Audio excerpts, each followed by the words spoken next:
èmi ló yá orí fún bẹ́lẹ̀ kan bá kan tí ẹ̀kún bá mi sọ̀rọ̀ bá mi sọ̀rọ̀ bá mi sọ̀rọ̀ bínú rẹ̀ bá ń dùn bí òdùn èmi ló yá rí bọ́ bẹ́lẹ̀ kan bá kan tí ẹ̀kún bá mi sọ̀rọ̀ bá mi sọ̀rọ̀ bá mi sọ̀rọ̀ bá mi sọ̀rọ̀ sọ fún mi kí ni kókó ìfẹ́ tá ò bá lè jọ̀gbọ́ra ẹ̀ kí ni kókó ìfẹ́.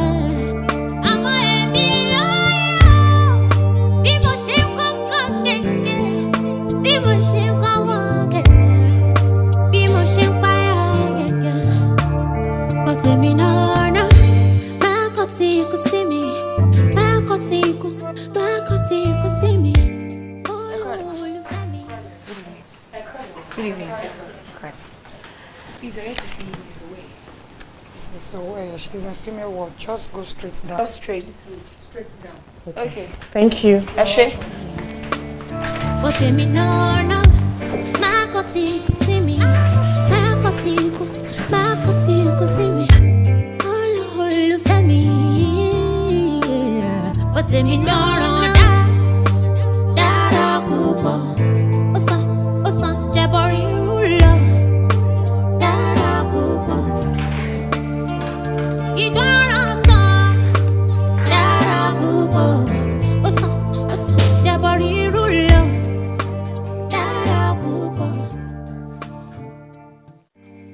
Mo ti bẹ́ẹ̀ apply sáwọn companies kan print out area and in case you won't like to work with them there's no problem you can tell me whichever business you would like to do and I'll try and raise the capital for you if that's what you want. I'm ready to do it. My baby. Thank you. You're welcome. I love you.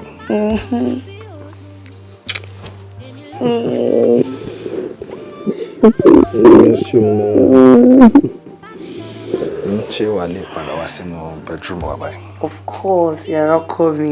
Àwọn ibi tó jẹ́ pé mo ti miss ẹ. A lè ṣètò second baby. I don't mind.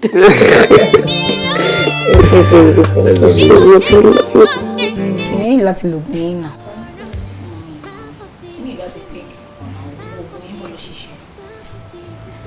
Ẹ sit up jàre.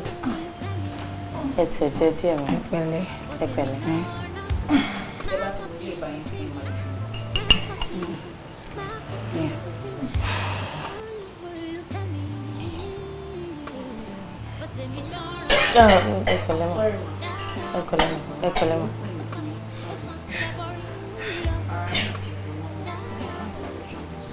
Àti ẹ̀dúpẹ́ ẹ̀rùn temperature. Sorry. Morade. Phone your ring. Sorry, ma. Morade. Trees long here. What's important?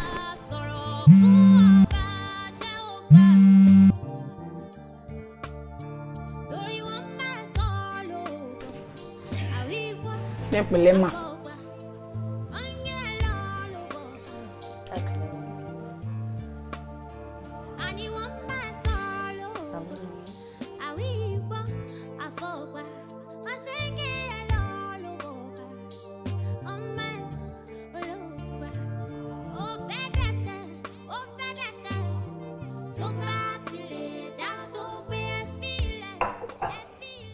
Kí lélẹ̀? Àgbàdo sísè ni màmá. Nǹkan tó ń jẹ ní báyìí, àbí? Àgbàdo dá lára, máa máa dọ̀nà. Ó sọ mí di bèbí á. Mo ju adìẹ lójú ẹ̀ àbí? Odidi baálé ilé. Ó rí oúnjẹ gidi jẹ, ó wá ń jẹ àgbàdo lásán. Ṣé o ò lè pàṣẹ fún Morade kó má padà bọ̀ wá sínú ilé mi?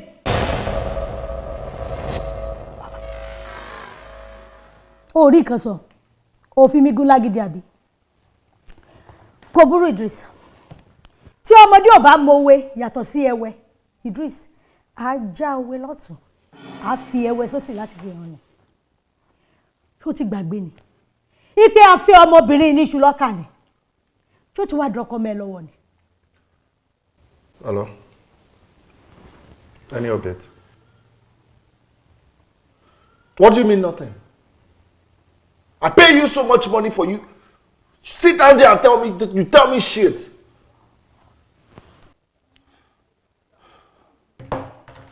Tó bá lò ní gbọ́. Má lọ bá wọn mọ̀lẹ́bí ọmọbìnrin yìí ní Ìbàdàn. Sorry, somebody pay. By the time I get there. Nǹkan tí mo bá wọn fà, ìwọ ga gbélé gbọ́. Ọkọ máa fọlọ́pàá gbé yín ni màmí. Bẹ́ẹ̀ni. Fọlọ́pàá gbé mi. Lórí ọmọ tá a lọ fẹ́ tá a sanwó orí ẹ̀. Ṣé o fẹ́ kí n lajú mi sílẹ̀ báyìí kí tàlùbọ̀ kó wọ̀ ni? Màmí, ṣé mo pé gbogbo wàhálà tó wà nílé kò ṣẹ́yìn ṣá? Lọ́nà wo? Kí lẹ mú yín wá ṣe nulẹ̀ mi? Ṣé mo ti sọ pé màá fún lówó? Kí ni nǹkan tẹ mú wá ṣe lé mi kọ̀ọ̀kan? Kí ni nǹkan tẹ mú wá ṣe? Mo ti dáràn pé mo mú yín wá nìyẹn. Ọ̀gá mi ò mọ plan yín. Ẹ fẹ́ kí mo wá dé rò pé mi mo fún yín lóyún. Plan yín kọ́ nìyẹn. Kí ló ṣe Morade fún rẹ̀ tí ò lóyún? Mami, ẹ má sọ bẹ́ẹ̀ mọ́. Ẹ má sọ mọ́ rárá. Ẹ ń ṣe Ọlọ́run náà. At the right time, Ọlọ́run máa ṣọmọ fún wa. Ẹ má sọ bẹ́ẹ̀ mọ́. Please. Idris,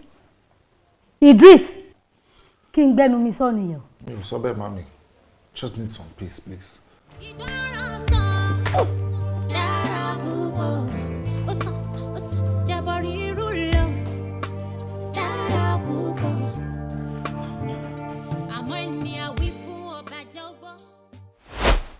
Káwé ẹja sí báyìí, ẹjẹ́ ìwọ̀n àgbàlá kí n sanra. Wọ́n ti bá kọ́ fún ẹ, wílò kí ẹ lọ bí ẹ. Ẹlẹ́kọ̀ọ́rùn pọ̀ lọ́wọ́. Olùkọ́ tó ní àìrà mi. Ẹ ń já fún gbogbo ẹgbẹ́ ìṣèjọba lẹ́yìn. Ó lẹ̀ fẹ́lẹ́ pọ̀. A ò sí oyè. Ẹ tó wá ń pariwo tó ní ká wá sí gáràjì. Tama, correct yourself. Ọ̀dà náà, kí lè dà yín? Alẹ́ yìí tẹ́ ẹ bá máa ṣe o. Bó bá pẹ́ bó bá yá. Bóyá bó pẹ́. Ẹnu yìí á pàdé. Èyí ẹ bá ṣe o. Gbo Temi Naa. Ọlọ́run bá ń sàánú wọn náà. Òun fàìsàn gbáhùn. Ẹ̀gbọ́n náà lẹni tọ́jú ẹ̀. Àìsàn kọ́ ò. Ìgbàrọ̀ lọ. Ọmọ wà nílé, ọmọ ò sí nílé, ọmọ náà bẹ́ẹ̀ ni. Fẹ́mi náà ló dé. Ẹ sáré lọ síta kí n lọ mú. Ó ti wà ń ta. Bẹ́ẹ̀ ni wá. Oh. Hi. I'm really so sorry. I'm so sorry. How you doing? Good. What kept you so long? How did you enjoy the latter? We had a very strong delay.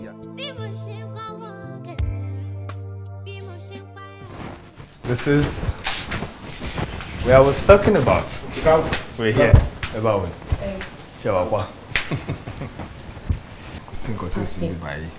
Sherry, everything was perfect. In fact, kitchen well equipped, Nima. Yes. Yes, ma'am. Ìdí tí mo ṣe gbà bíbáyìí fún òun ni pé mo mọ̀ pé man need privacy, sometimes you would want to entertain visitors and you wouldn't want disturbance of any kind. Yes. So to rem okay, let's me àti baby me, we sat down, had one or two discussions. Free bet me. Yeah.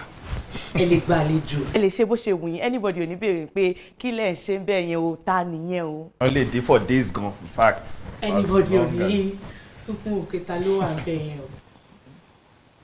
Oh. Kí mọ́ mi ọ̀pẹ̀lọ́ bá ṣiṣẹ́ ní ọ̀hún ní CEO bí báyìí ọ̀pẹ̀lọ́ bá ṣiṣẹ́. Ṣé àwọn méjèèjì yìí tẹ̀ ń wò yìí? Àwọn tí màá máa help yín nínú ilé nìyẹn. Mi gba àgbà ẹyọ kan méjìlá gbà because a fẹ́ kí kan máa sọ pé gbé complain pé kàn yọ̀lẹ̀ àbí kankan the other one will stand in gap. Support system. Exactly, so kó lè balance dáadáa. I mean, Chico, you of all people should know my favorite color. I mean, it's looking somehow, and No, but babe. Èmi àtọkọ mi la ní pé color yìí wà òkè, ó gba dọ̀tí bẹ́ ṣe ń wò yìí. Kò sí kankan tó máa ṣẹlẹ̀. In fact, tẹ́ bá fẹ́ color yìí, I can always call the guy in charge, kó wá change color yìí. then, I mean, this one standing here, They're both looking like monsters. You're sure this is not a setup? No, it look like. Are you going to show me the rest of the house? Of course. He complained. Yeah. This is the kitchen.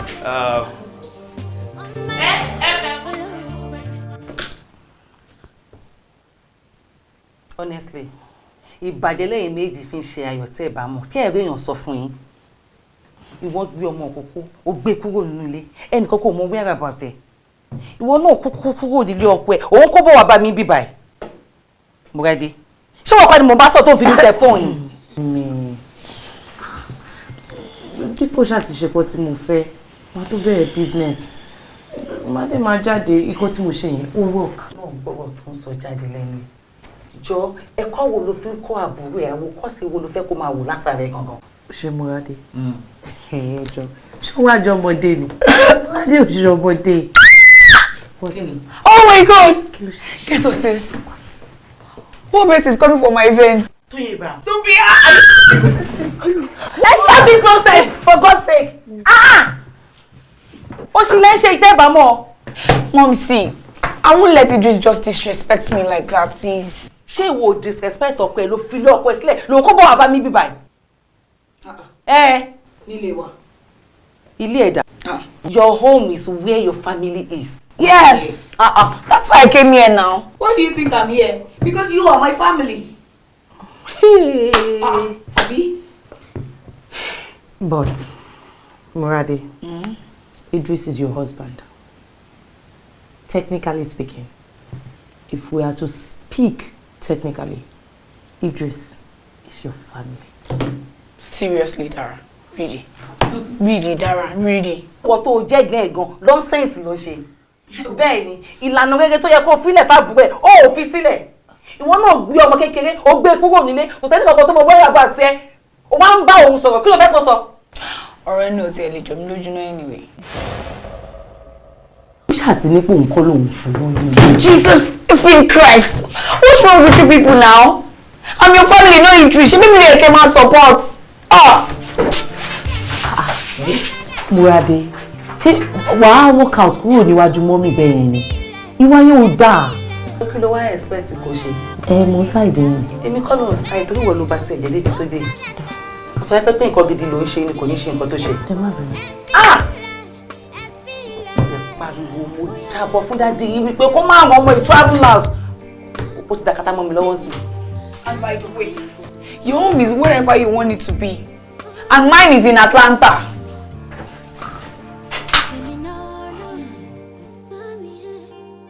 This for me. Oh, Femi, you share.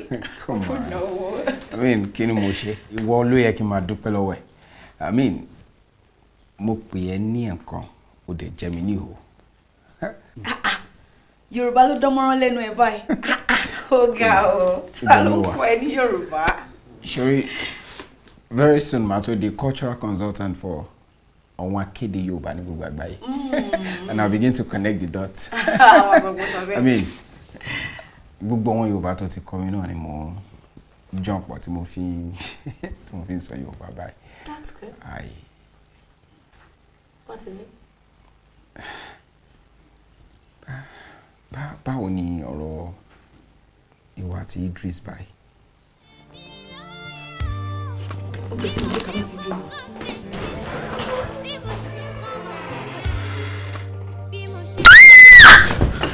What's happening? Ṣọ́dọ̀ ẹ ni Múradé wà. Oh, ọ̀dọ̀ ẹ ni. Oh, very good. Okay. Má jẹ́ kó mọ̀ pé mò ń bọ̀. Mò ń bọ̀ lọ́dọ̀ ẹ. Wait, so you're also cheating on my sister, right? You are. No way. No. Nǹkan tí mo sọ kọ́ nìyẹn. Ẹ̀yin àgbà ó dọ̀wọ́ yín. Ẹ̀yin aláṣẹ́kù ẹ̀yin àgbà ó dọ̀wọ́ yín. Ẹ̀yin àgbà ó dọ̀wọ́ yín o. Ẹ̀yin aláṣẹ́kù ẹ̀yin àgbà ó dọ̀wọ́ yín.